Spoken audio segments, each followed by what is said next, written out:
मीरा भाईंदरमध्ये आरोपीनं पोलिसांवर हल्ला केलेला आहे। पकडायला गेलेल्या पोलिसांवर गरम पाणी फेकलेलं आहे। सहाय्यक पोलीस निरीक्षकांसह 5 जण या हल्ल्यात जखमी झालेत। आरोपीच्या कुटुंबातील सर्वच जण आता आरोपी आहेत। यातील 3 आरोपींना पोलिसांनी बेड्या ठोकल्या आहेत। जखमी पोलिसांवर भाईंदर पश्चिमेच्या पंडित भीमसेन जोशी रुग्णालयामध्ये उपचार सुरू आहेत।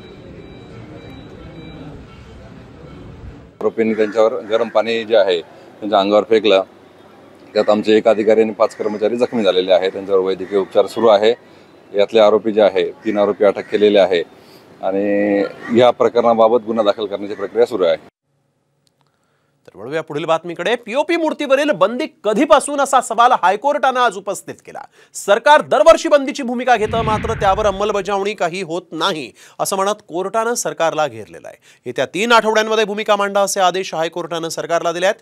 कर्नाटकात पीओपी मूर्तीकरिता 5 लाखांचा दंड आहे। पर्यावरण संवर्धनाचा मुद्दा राज्य सरकारने शेजारील राज्यांकडून शिकावा असं पर्यावरण प्रेमींसह शाडूमातीच्या मूर्तिकारांनी या याचिकेत म्हटलं आहे।